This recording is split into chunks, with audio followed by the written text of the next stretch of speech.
রোহিঙ্গা জাতির বীর মুক্তিযোদ্ধা কারা? আরাকান রাজ্য স্বাধীন করে রোহিঙ্গাদেরকে সেখানে পুনর্বাসন করার জন্য কারা যুদ্ধ করে যাচ্ছে? 2025 সালে এসে এই প্রশ্নের জবাবে আন্তর্জাতিকভাবে এক ব্যক্তির নামে গুঞ্জন উঠবে, সেটি হচ্ছে আতাউল্লাহ আবু আম্মার জুনুনি, যিনি বর্তমানে বাংলাদেশ সরকারের র্যাপিড অ্যাকশন ব্যাটালিয়নের মাধ্যমে গ্রেপ্তার হয়ে 2025 সালের 18 মার্চ থেকে বান্দরবনের একটি জেলে আছে। 2017 সালের তাতমাদাও অপারেশনের মাধ্যমে বার্মিজ বৌদ্ধ সন্ত্রাসীরা যখন এই রোহিঙ্গা জনগোষ্ঠীকে জাতিগত নিধনের উদ্দেশ্যে হত্যা, লুণ্ঠন, গুম, খুন ও দর্শন করতে শুরু করে, তখন জীবন বাঁচাতে রোহিঙ্গা মুসলিমগণ তাদের অঞ্চল ছেড়ে সর্বপ্রথম বাংলাদেশে আসছে বলে আমরা অনেকে ধারণা করতে পারি, কিন্তু না। এই বৌদ্ধ সন্ত্রাসীরা 2017 সালে নয়, 1784 সালে সর্বপ্রথম এই রোহিঙ্গা জনগোষ্ঠীর উপর অত্যাচার ও জাতিগত নিধন চালায়। সৌদি বংশোদ্ভূত এই রোহিঙ্গা জাতিগোষ্ঠী 1948 সালে যখন মায়ানমার স্বাধীন হয়, তখনই সশস্ত্র সংগ্রামে লিপ্ত হয়। তারা তখনই বুঝতে পেরেছে যুদ্ধই জীবন, যুদ্ধই সার্বজনীন। এরপরে 1962 সালে যখন মায়ানমারের সামরিক শাসন জারি হয় এবং রোহিঙ্গারা তাদের নাগরিকত্ব হারায়, তখনই নতুন করে ক্রাইসিস সৃষ্টি হয়। 1972 এবং 92 সালে দুই ধাপে বাংলাদেশে প্রবেশ করে প্রায় 2.5 লক্ষ রোহিঙ্গা। 1982 সালে যদিও RSO নামক একটি সশস্ত্র বাহিনী গড়ে ওঠে, কিন্তু বিভিন্ন কারণে তারা সাধারণ রোহিঙ্গাদের আস্থা অর্জন করতে ব্যর্থ হয়। 2009 সালে আরাকান আর্মি নামক বৌদ্ধ আরেকটি সন্ত্রাসী সংগঠন গড়ে ওঠে, যাদের কারণে সেই আরাকান রাজ্যে সর্বপ্রথম 2012 সালে বৌদ্ধ এবং মুসলমান দাঙ্গা তথা ধর্মীয় দাঙ্গা শুরু হয়। তখনই রোহিঙ্গারা বুঝতে পেরেছে তাদের একটি শক্তিশালী সামরিক বাহিনী প্রয়োজন। তখনই আতাউল্লাহ আবু আম্মার জুনুনি 2013 সাল থেকে গোপনে প্রশিক্ষণ গ্রহণ করে একটি সংগঠন গড়ে তোলার চেষ্টা করে, যেটার নাম হচ্ছে আরসা তথা Arakan Rohingya salvation army. Ataullah Abu আম্মার জুনুনি পাকিস্তানে জন্মগ্রহণ করে, কিন্তু বেড়ে ওঠে সৌদি আরবে। কথিত আছে সৌদি সরকার তাদেরকে গোপনে ট্রেনিং দিয়ে এই অঞ্চলে তাদের জাতিগোষ্ঠীকে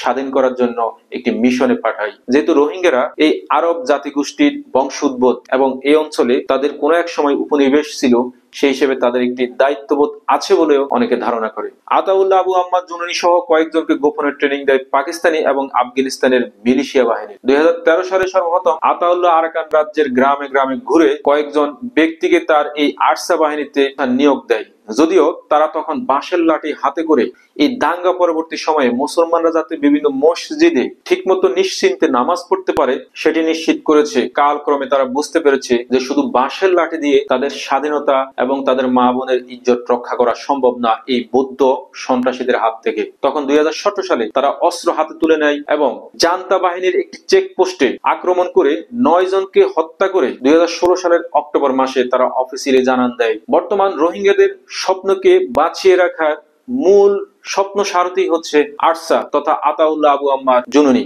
এই আতাউল্লাহ আবু আম্মার জুনুনিকে বাংলাদেশের র্যাপিড অ্যাকশন ব্যাটালিয়ন তার সাথে আরো 5 জন সহচরকে সহ গ্রেপ্তার করে বর্তমানে বান্দরবনের কারাগারে রেখে দিয়েছে, যেখানে বন্দী আছে লাখ লাখ রোহিঙ্গাদের স্বাধীনতার স্বপ্ন, স্বাধীনতা যুদ্ধের অধিনায়ক। বাংলাদেশ সংবিধানের 25 নম্বর অনুচ্ছেদের খ নং আর্টিকেলে বলা আছে, পৃথিবীর যে কোনো স্থানে স্বাধীনতার অভিপ্রায়ে কোনো জাতি যদি যৌক্তিক সংগ্রাম চালিয়ে যায়, তাহলে বাংলাদেশ সরকার তাকে সমর্থন জানাবে। সেই সংবিধানের আলোকে বাংলাদেশ সরকারের উচিত আতাউল্লাহ আবু আম্মারকে মুক্তি দিয়ে রোহিঙ্গা জাতিদের স্বাধীনতার সংগ্রামকে সমর্থন জানিয়ে এই রোহিঙ্গা জাতিকে তাদের আরাকান রাজ্যে পুনর্বাসনের পথকে সুগম করে দেওয়া। 2017 সালে যখন জাতিগত নিধন অথবা এথনিক ক্লিনজিং এর উদ্দেশ্যে সেখানকার বৌদ্ধ সন্ত্রাসীরা তাতমাদাও অপারেশন পরিচালনা করে এই রোহিঙ্গা জাতি গোষ্ঠীকে হত্যা, খুন, অগ্নিসংযোগ এবং দর্শনের মাধ্যমে আতঙ্ক সৃষ্টি করে এবং এই রোহিঙ্গারা তাদের জীবন বাঁচানোর তাগিদে সীমান্ত পাড়ি দিয়ে বাংলাদেশে এসে উপস্থিত হয় প্রায় 25 লক্ষ। তারা বর্তমানে মানবেতর জীবন যাপন করে যাচ্ছে বাংলাদেশের ক্যাম্প গুলোতে। বাংলাদেশ সরকারের উচিত এই মানবিক উদ্দেশ্যে রোহিঙ্গাদেরকে তাদের আরাকান রাজ্যে ফিরে যাওয়ার জন্য যারা যুদ্ধ করছে তাদেরকে সহযোগিতা করা, যেহেতু বাংলাদেশ সংবিধানে স্পষ্ট উল্লেখ আছে যৌক্তিক সংগ্রামকে তারা সমর্থন জানাবে। 2017 সাল থেকে 2025 সাল পর্যন্ত বিভিন্ন সফল অপারেশন শেষে 2025 সালে এসে আরসা, RSO, RIM এবং ARA সহ 4টি স্বাধীনতাকামী সশস্ত্র বাহিনী ওআইসি তথা অর্গানাইজেশন অফ ইসলামিক কান্ট্রিজ এর মধ্যস্থতায় সকল দ্বন্দ্ব, সংশয়, সন্দেহ ভুলে কাঁধে কাঁধ মিলিয়ে একটি বিশাল স্বাধীনতার প্ল্যাটফর্ম তৈরি করে। ঠিক তখনই আরসার নেতৃত্বে বর্তমানে খুব সফলতার সহিত তারা তাদের সংগ্রাম চালিয়ে গিয়েছে, যেখানে তাদের সশস্ত্র সংগ্রামের মূল অঞ্চল হচ্ছে বাংলাদেশ এবং মিয়ানমারের বর্ডার এবং মূল টার্গেট হচ্ছে আরাকান আর্মি। আরাকান আর্মি তথা বৌদ্ধ কিছু সন্ত্রাসীরা আরাকান রাজ্যের 17টি টাউনশিপের মধ্যে 14টি টাউনশিপ দখল করে আছে। তাদের টার্গেট হচ্ছে এই অঞ্চলে তারা স্বাধীনতা অর্জন করে তাদের স্বাধীন রাজ্য গঠন করবে, মুসলমানদেরকে আর ঢুকতে দিবে না। কিন্তু এই ভাগের বাচ্চা তথা রোহিঙ্গাদের স্বাধীনতার স্বপ্নের সারথি আরসার নেতৃত্বে এমন ভাবে তারা প্রতিরোধ গড়ে তুলেছে যে সে আরাকান আর্মিরা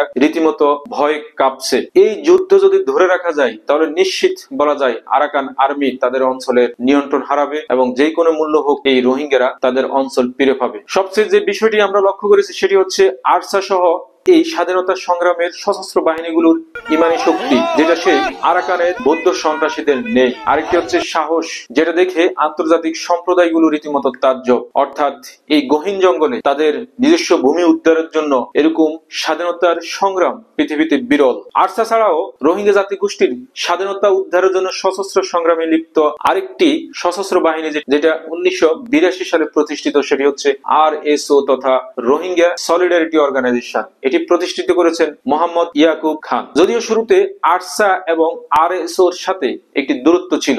আরএসও অভিযোগ ছিল যে তাতমাদাও অপারেশনের সাথে তাদের কিছু আঁতাত আছে এবং মুন্ডু মিলিশিয়া বাহিনীর সাথে তাদের যোগাযোগ আছে। এইসব অভিযোগের কারণে আরএসও সাধারণ মানুষের আস্থা অর্জন করতে ব্যর্থ হয়। এছাড়াও আরেকটি অভিযোগ হচ্ছে এর বাংলাদেশের রোহিঙ্গা ক্যাম্পে জোরপূর্বক 2 জন শিক্ষক এবং 2 জন ছাত্রকে তারা যুদ্ধ নিতে চেষ্টা করে, কিন্তু তারা যখন যুদ্ধে যেতে অস্বীকৃতি জানায় তখন তাদেরকে হত্যা করে। এসব অভিযোগের কারণে দূরত্ব থাকলেও 2025 সালে তাদের এইসব দূরত্ব, সংশয় এবং বিভেদ ভুলে তারা 4 ব্রাদার্স অ্যালায়েন্স গঠন করে, যেখানে আরো 2টি সশস্ত্র বাহিনী আছে। একটি হচ্ছে রোহিঙ্গা ইসলামিক মাহাজ, যেটি 2020 সালে মাওলানা আব্দুল হামিদ প্রতিষ্ঠিত করে। সেখানেও প্রায় তাদের 2000-এর মতো সদস্য আছে। এই প্রত্যেকটি বাহিনীরই আইডিওলজি অথবা আদর্শ একটি, সেটি হচ্ছে ইসলামিক ন্যাশনালিজম এবং রোহিঙ্গা ন্যাশনালিজম। আরসা, আরএসও, আরআইএম ছাড়াও তাদের আরেকটি বাহিনী আছে যেটির নাম হচ্ছে আরাকান রোহিঙ্গা আর্মি তথা এআরএ। এটি 2020 সালে নবী হোসাইন নামক একজন রোহিঙ্গা প্রতিষ্ঠিত করে। এই 4টি সংগঠন এবং আতাউল্লাহ আবু আম্মার জুননি ছাড়াও আরেকজন রোহিঙ্গাদের বীর মুক্তিযোদ্ধাদের কথা আজকে মনে পড়ে গেল। তিনি হচ্ছেন মহিবুল্লাহ। মোহাম্মদ মহিবুল্লাহ 1971 সালে জন্মগ্রহণ করে। তিনি সিত্তে ইউনিভার্সিটি থেকে বিএসসি ইঞ্জিনিয়ারিং এর উপর ডিগ্রি অর্জন করেন। যখন রোহিঙ্গারা তাদের বাড়িঘর ছেড়ে বাংলাদেশে আসতে বাধ্য হয় তখন রোহিঙ্গা ক্যাম্পে বসে তিনি একটি সংস্থা প্রতিষ্ঠিত করেন, যেটার নাম হচ্ছে Arakan Rohingya society for human rights. এটির নেতৃত্ব দেওয়ার সাথে সাথে তিনি কূটনৈতিক আলোচনার মাধ্যমে রোহিঙ্গাদেরকে তাদের আরাকান রাজ্যে পুনর্বাসনের প্রচেষ্টা চালান। ডোনাল্ড ট্রাম্প এর আগের বার যখন প্রেসিডেন্ট ছিলেন তখন এই মহিবুল্লাহ ডোনাল্ড ট্রাম্পের বাসভবনে গিয়ে কূটনৈতিক আলোচনা করে আসেন। আঞ্চলিক রাজনীতির মাপিয়া অংশ হিসেবে এই মহিবুল্লাহকে কুতুপালং ক্যাম্পে হত্যা করে। রোহিঙ্গারা বীরের জাত, তারা সৌদি আরবের বংশোদ্ভূত, তারা এই অঞ্চলের সর্বোচ্চ সাহসী এবং বুদ্ধিমান, তারা কখনো দমে যাবে না এবং সেটার লক্ষণ দেখতে পাচ্ছি 2025 সালে যখন তারা আরাকান আর্মির সাথে সাহসিকতার সহিত ভাগের মতো যুদ্ধ করেছে এবং তাদের নেতৃত্বে আছে আরসার লিডার আতাউল্লাহ আবু আম্মার জননী। আমরা বাংলাদেশিরা সবাই আকুণ্ঠ কণ্ঠে আহ্বান জানাই আতাউল্লাহ আবু আম্মারকে মুক্ত করে দেওয়ার জন্য। আর রোহিঙ্গা ক্যাম্পে যারা বসে আছেন তাদেরকে বলছি, যুদ্ধই জীবন, যুদ্ধই সার্বজনীন। কোনোভাবেই ক্যাম্পে বসে না থেকে আপনারা আপনাদের বাপ দাদার রাজ্য উদ্ধার করুন, নিজেরা স্বাধীন হন, পরবর্তী প্রজন্মকে স্বাধীনতার স্বাদ গ্রহণ করতে দিন।